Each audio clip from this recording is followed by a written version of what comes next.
SC. Verma sound wave का numerical 88.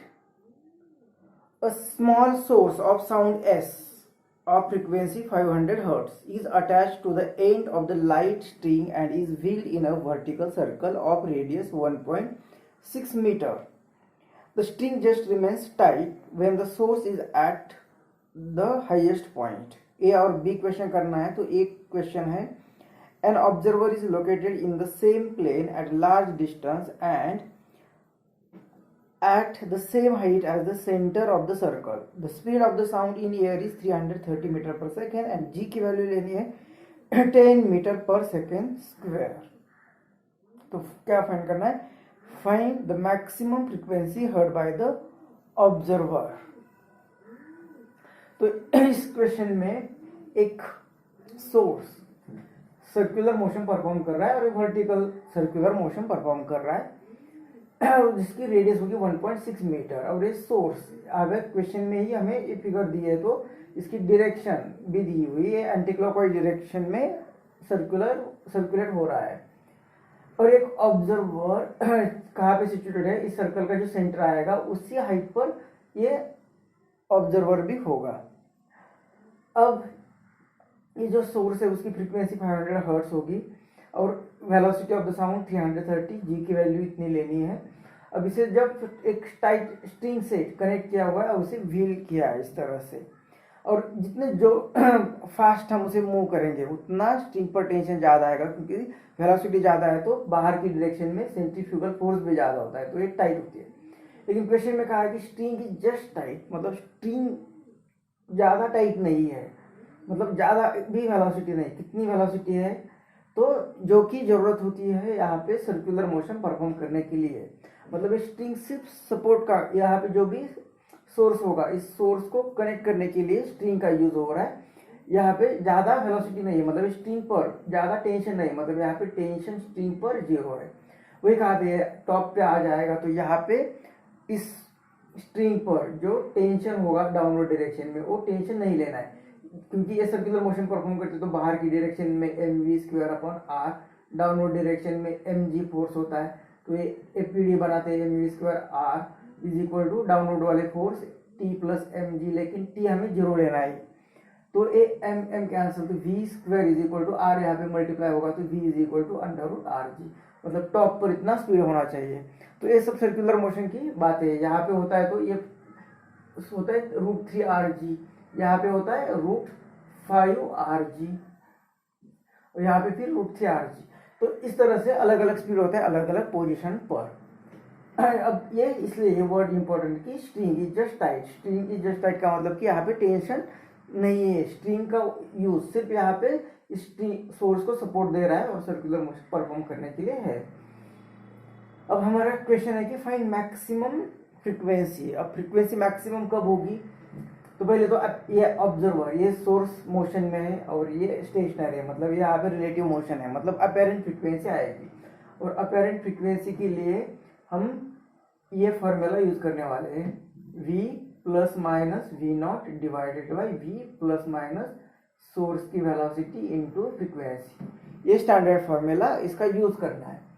अब ये अपेरेंट फ्रीक्वेंसी फाइंड करने हैं तो velocity of the source, observer तो स्टेशनरी है, मतलब एक न्यूमरेटर तो फिक्स हुआ. अब यहाँ पे सोर्स मोशन में है और हमें पहले फाइंड करना है मैक्सिमम फ्रीक्वेंसी. मैक्सिमम के लिए डिनोमिनेटर कम होना चाहिए तो ये माइनस और ये vs. अब ये फ्रीक्वेंसी, अब ये सोर्स की फ्रीक्वेंसी लेनी है. अब मैक्सिमम, और अभी हमने देखा कि अलग अलग पोजीशन पे अलग अलग वेलोसिटी, तो इसको अगर मैक्सिमम करना है तो न्यूमरेटर कम से कम होना चाहिए, ये तो फिक्स है. तो ये अगर v से ज़्यादा फैक्टर माइनस होगा तो न्यूमरेटर और भी कम होगा, मतलब ये vs की वैल्यू ज़्यादा से ज़्यादा होनी चाहिए. तो ज़्यादा से ज़्यादा कितनी है? √5rg, मतलब ये vs कितना होना चाहिए? √5rg. और वो कहाँ पे होता है? एट बॉटम पे. अब ये भी बात होगी कि ये बॉटम पे होगा तो ये सर्कुलर मोशन में इसकी वेलोसिटी कहाँ पे होती है? Along tangent. तो ये टेंजेंट मतलब ये √5rg ये वैल्यू कहाँ पे होगी? इस डायरेक्शन में. ये होगी सोर्स की वेलोसिटी की डायरेक्शन. और ऑब्जर्वर तो कहाँ पे? At the height of centre, ये तो यहाँ पे है. तो फिर एक कैसे अप्रोच हो रही है। अप्रोच के लिए तो हमने एक न्यूमेरिकल देखा था, उसमें देखा था कि यहाँ से टेंजेंट निकालेंगे और वो इस पॉइंट पर टेंजेंट आएगा, उस पॉइंट पर हम बोल सकते हैं कि वहाँ पे उसकी वेलोसिटी टुवर्ड्स ऑब्जर्वर है। यहाँ पे तो ऐसा नहीं है, तो ये कैसे बोल सकते हैं कि यहाँ पे अप्रोचिंग है। तो क्वेश्चन में क्या है कि observer is at large distance, तो जैसे कि ये सर्कल है और ये भी डिस्टेंस लेते हैं हम लार्ज डिस्टेंस, तो इसके कंपेरेटिव, इसके रेडियस के कंपेरेटिव ये इन्फिनिटी हो गया। तो इन्फिनिटी पे ये जो लाइन है, अब ये और ये दोनों भी, इसे हम बोल सकते हैं कि इट इज, ये कहाँ पे मिलो, ये अगर इन्फिनिटी पे है तो this line will meet this point at infinity.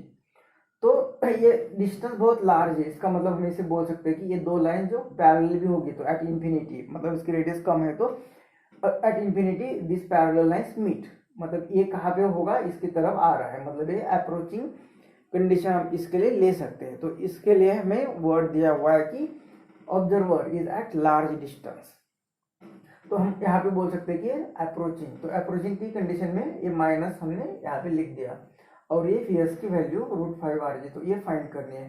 तो 5 आर कितना दिया है, रेडियस दी 1.6 और जी हमें बोला है कि 10 लेना है, तो ये वीएस कितनी आएगी, ये 16 का स्क्वायर, ये 10 से निकल गया तो 16 का स्क्वायर रूट आया 4 और √5, 5 की वैल्यू हमने लिखी थी 2.23, तो ये वीएस कितना आएगा, 4 3 जा 12,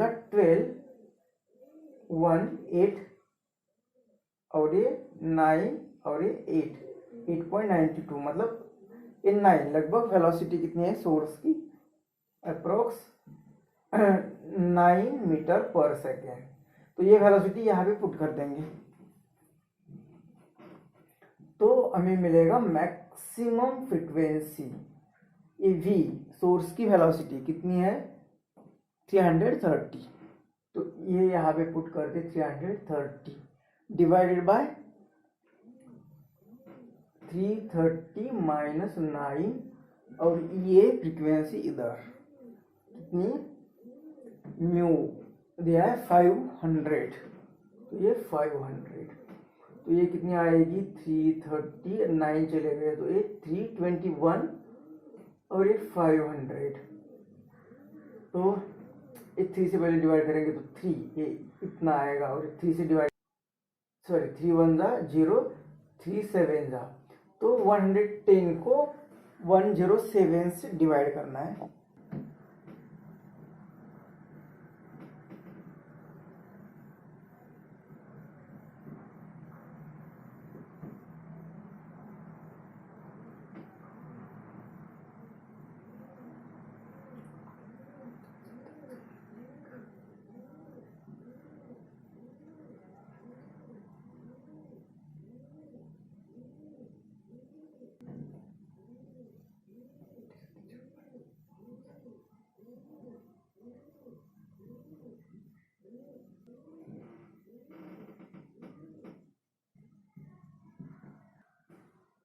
तो यहाँ पे 110 को 107 से डिवाइड किया तो ये आ गया, इसे 500 में मल्टीप्लाई किया तो ये मैक्सिमम फ्रीक्वेंसी आ रही 514 हर्ट्ज।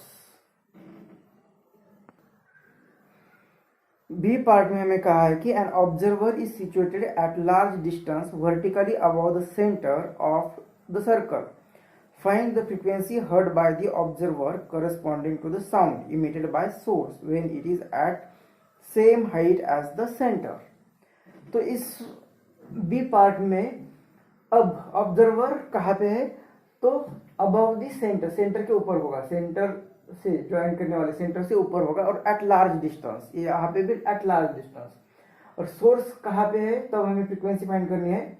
तो सोर्स जब यहाँ पे क्या है, source is at same height as the centre, तो सेंटर की जो हाइट होगी उसी हाइट पर यहाँ पे सोर्स होगा और एक दूसरी एक यहाँ एक पॉइंट यहाँ पे आएगा, इसे 2 पॉइंट आएंगे कि सेंटर के हाइट के इक्वल हो गए, एक पॉइंट यहाँ पे एक पॉइंट यहाँ पे। अब इस फिगर में हमें एक डायरेक्शन दी है सोर्स के मोशन की डायरेक्शन, मतलब ये ऐसे एंटी क्लॉकवाइज डायरेक्शन में एक मोशन में है, तो ये यहाँ पे उसकी मोशन टेंजेंट अलॉन्ग टेंजेंट, मतलब ई डायरेक्शन होगी वेलोसिटी ऑफ द सोर्स और यहाँ पे ई डायरेक्शन में होगी वेलोसिटी ऑफ द सोर्स।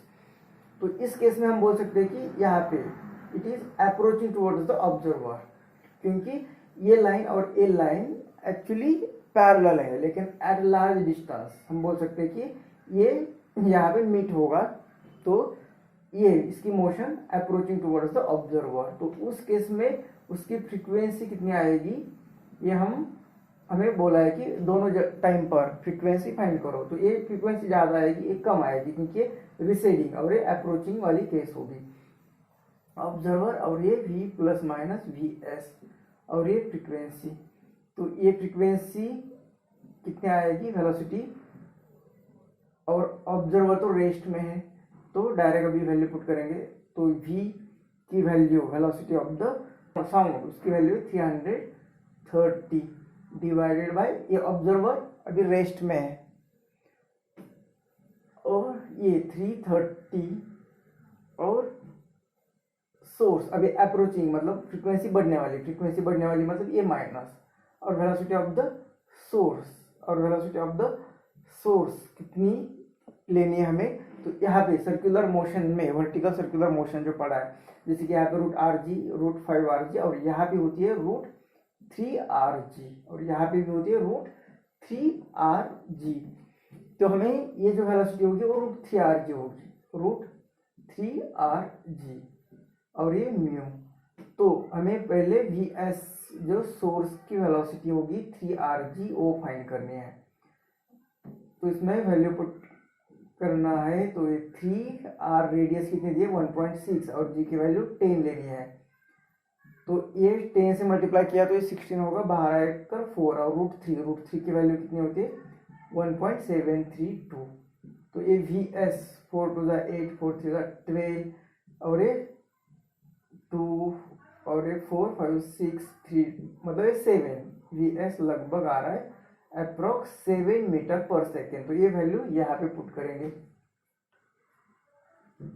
तो ये mu dash is equal to 330 divided by 330 minus 7, और ये यहाँ पे फ्रीक्वेंसी और ये हमें 500।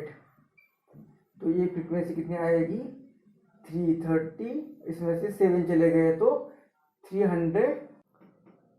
तो ये इसे इस नंबर ने डिवाइड किया तो ये आ रहा है, इसे 500 से मल्टीप्लाई करेंगे तो ये आ रहा है, मतलब ये फ्रीक्वेंसी कितनी आ रही है 511 हर्ट्ज।